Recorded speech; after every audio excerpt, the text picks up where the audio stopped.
Roll call. So, Madam Chair, I would maybe suggest that there be an alternate motion to allow Ms. Daly and Ms. Pastucha to participate remotely, which is permitted by your rules and also by revisions to the Open Meetings Act, and then we can get them to also vote on suspension of the rules as well. So maybe if you could entertain a substitute motion to get those two to participate remotely first. I move. Would you like to make the motion, Junior? I'll second. And Steve second? Mhm. All right. You need to vote on that. So, all right. So I could call the roll if you'd like, if you want me to. Okay. Vice Chairman Groves Allison. Aye. Aye. Mr. Watkins. Mr. Ricker. Aye. And Ms. Duncan. Aye. All right. All right. So Kate and Linda, you guys are able to participate electronic or remotely now. Thank you. Thanks. All right. And then Scott, yes. Yes, Kate. I can hear you great, but when Jennifer speaks, I cannot hear her. Okay. We'll have her try and talk louder. Is that better? Probably going to be a little bit of a challenge, just because the acoustics in the county boardroom don't lend itself to participating virtually, but everybody will try and speak loudly, and hopefully that'll work. Thanks. All right. So, Madam Chair, you've got a motion on the floor for suspension of the rules so that we can have a meeting virtually if necessary. And allow members to participate remotely. So roll call vote for that. Vice Chairwoman Groves Allison. Okay, so we can move along to the approval of the minutes? We need to vote on suspension of the rules. Oh, I thought you said we did Yeah, that. I'm sorry. So that's right. So Vice Chairwoman, how would you vote? Aye. Okay. Ms. Duncan? Second.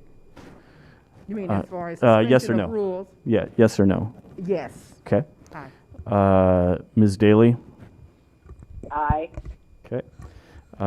Ms. Pastucha? Aye.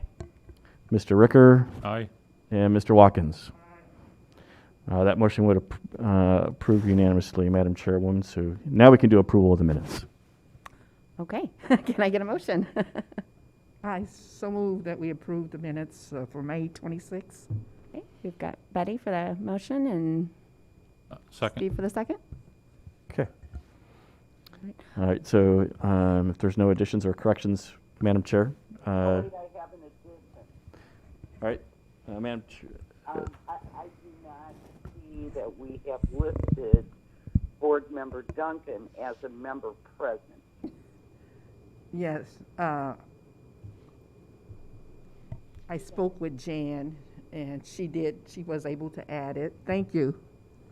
So, Kate and Linda, if you're unable to hear Betty, she said that she spoke with the clerk prior to the start of the meeting, and we'll be making that correction. Okay. All right. So, Madam Chairwoman, if you're ready for a roll call vote on the minutes. Any other additions, corrections? Okay, Okay. Madam Chair, how do you vote? aye. Ms. Duncan, Aye. Ms. Daly, Aye. Ms. Pastucha, Aye. Mr. Ricker, Aye. and Mr. Watkins. Unanimous, Madam Chair. All right.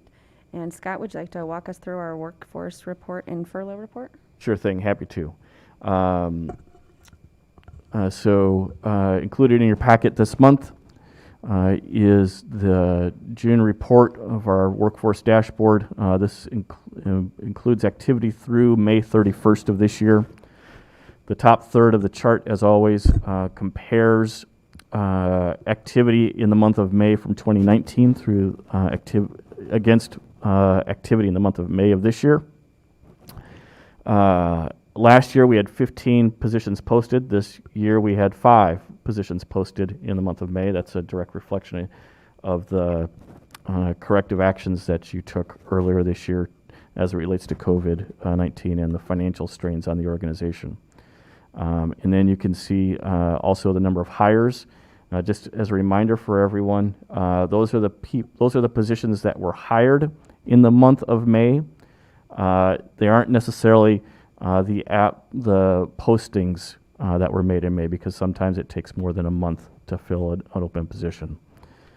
The middle third of the page looks at the diversity of our workforce, and you can see in terms of females, we have 291 Caucasian female employees. The next highest number is African American at 79. Males, we have 325 Caucasians, 26 African Americans, 10 Hispanics, and 10 other, and then substantially less of the other racial categories. And then the bottom third of the page looks at separations, again comparing month to month, but year over year as well. So you can see in this year there were 46 separations. Some of those are going to be temporary layoffs.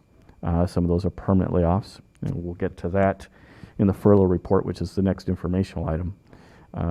There are also, as we reduce the census at Headington Oaks, then there are permanent layoffs being made at Headington Oaks as well, and you can see that in terms of the department breakdown in the bottom right of the report.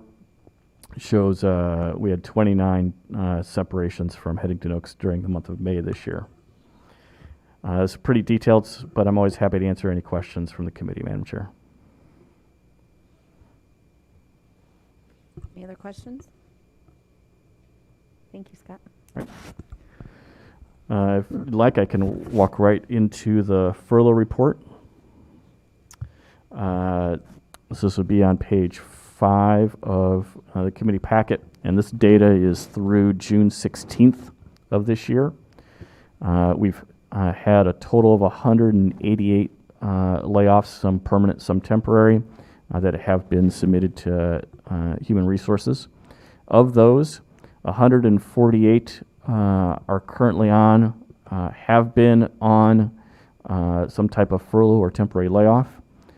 There are 25 additional employees that are scheduled to take some type of furlough at a future date. Myself would be included in that group. 15 permanent layoffs have been issued outside of Headington Oaks. So all these numbers exclude the work that we're doing at Headington Oaks.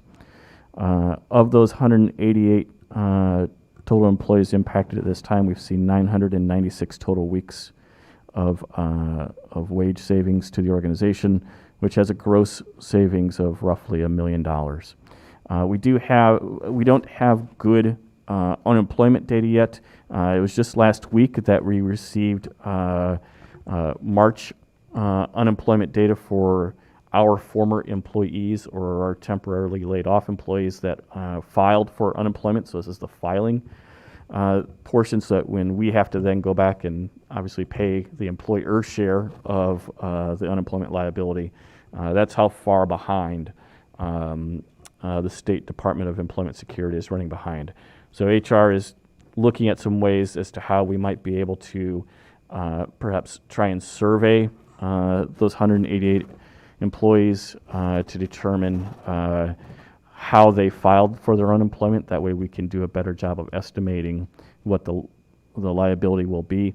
As of right now, all we're doing is, absent that data point, all we can really do is project the worst case scenario in terms of the highest value or type of unemployment that each of those employees might file for. And we know that that's not accurate, but we're working on a way to try and get that a better and more accurate data point for that.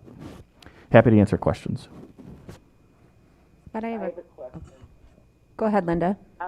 Would you remind me, is the county self-funded for unemployment?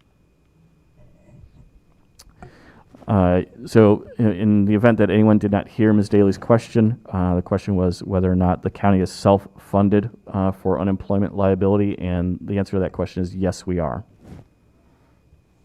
Okay, so that then is pay as you go.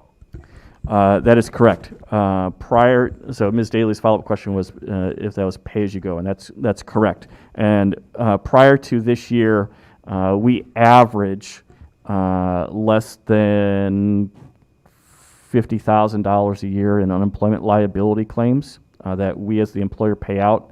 And so we've, for a very long time, chosen to do a pay-as-you-go methodology versus paying a formula of our experience of our payroll, which would amount to several $100,000 a year. So, absent this year, it's been a good practice to do a pay-as-you-go.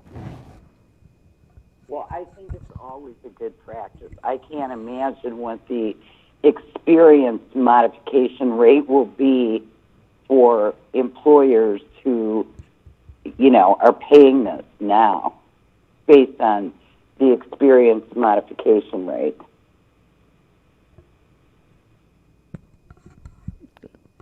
I completely agree, Ms. Daly. I have a question, Scott. Also, I have another question. Then these same employees that have filed, they are eligible for the pandemic unemployment assistance?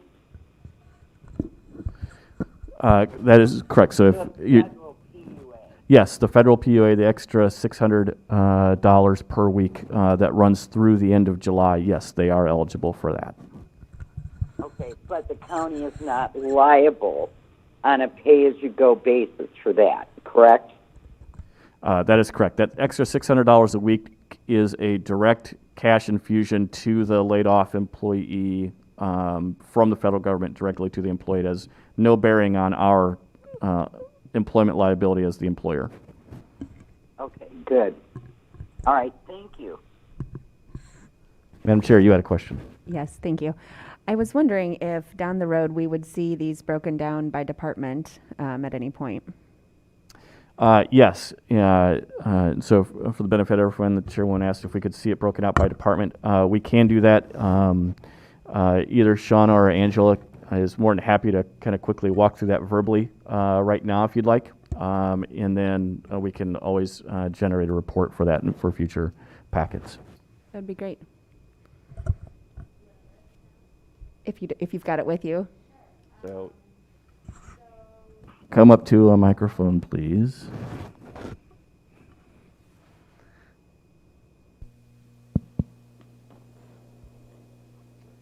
All right. The sheriff's office has 65 employees that are on for temporary furlough or have been on furlough for a total of 453 weeks. Circuit clerk has 17 impacted employees for 128 weeks. Courts have 11 individuals with a total of 66 weeks. PCAPS has 11 individuals or a total of 53 weeks. Supervisor of assessments have 10 employees impacted for a total of 50 weeks. County admin has 10 individuals for a total of 25 weeks. JDC has 10 employees for a total of 96 weeks. Planning and zoning have 8 individuals for a total of 15 weeks. State's Attorney's Office has 7 individuals for a total of 30 weeks. Finance has 6 employees for a total of 14 weeks. Election Commission has 5 individuals for a total of 18 weeks. Auditor has 2 employees for a total of 8 weeks. Regional Office of Education has 2 employees for a total of 15 and a half weeks. Treasurer has 2 individuals for a total of 2 weeks. Highway has 2 employees for a total of 4 weeks. County Clerk has 2 employees for a total of 12 weeks. Recycling has 2 employees for a total of 4 weeks. And Facilities is 1 for a total of 1 week so far. Permanent layoffs. Highway had 4 permanent layoffs. State's Attorney's Office had 2. PCAPS had 2. Facilities had 2. IT had 2. Coroner had 1. Treasurer had 1. And Election Commission had 1.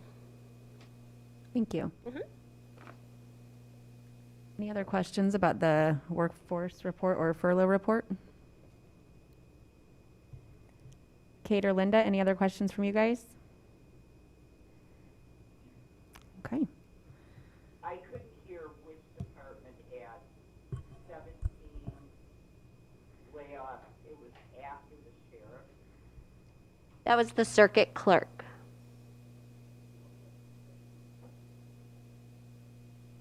All right, if there are no other questions, we will move along to committee action. We need to review executive session minutes. Can I get a motion? Junior? I have a question though. In regards to, when you speak of the Headington Oak and the very fact that it has to go to, we have decided it'll go to the vote for in November. What happens if the vote goes to a no? They do not want us to dispose. What happens to Headington then? So Ms. Duncan asked what happens if the voters do not approve the referendum that we've placed before them to sell or dispose of the facility. We will have an empty building that we are not able to sell and we have to continue to maintain. And in prior conversations with Chairman Rand and Health Committee Chairwoman Williams, it would be their desire to run that referendum every election cycle until the voters approve it. Because we cannot sell or dispose of the property until the voters approve it. Okay, thank you. Okay, moving on to the executive session minutes. I believe we had a motion from Junior, and a second from Stephen.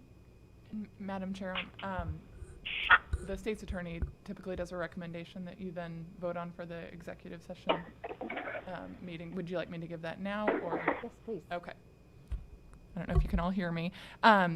After looking through the executive session minutes index, we do this every 6 months, you probably remember, but it's the recommendation of the state's attorney's office that all previously held minutes continue to be held as the need for confidentiality still exists, and to destroy executive session audio recordings that are more than 2 years old, except for those that relate to pending litigation.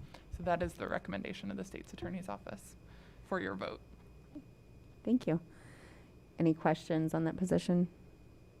Well, in that instance, is there an archive they're held in even beyond the 2 years, or? Would you like to respond? So Ms. Duncan asked is if there's an archive that they're held. So yes, for county board committee documents, the audio recordings of closed session and open session are held in county administration along with the actual minutes as typed by the clerk. Open session minutes, both the audio recording and the document, once approved each month by the committee, get posted to the county's website so that anyone that has access to the internet can look at the minutes and listen to the audio recording. We'll be doing the same going forward as we continue or start to live stream committee meetings.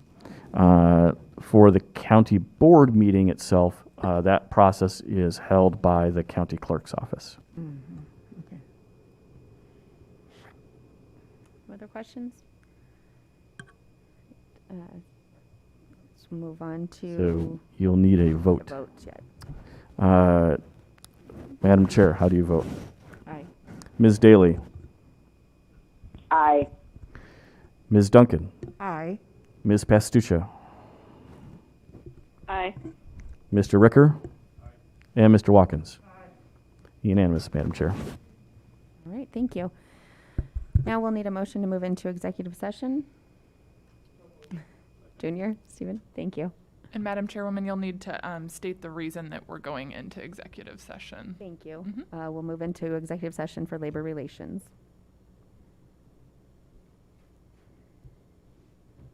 All right, Madam Chair, how do you vote? Aye. Ms. Daly, how do you vote?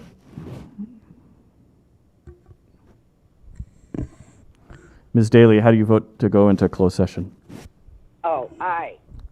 Ms. Duncan? Aye. Ms. Pastucho? Aye. Mr. Ricker?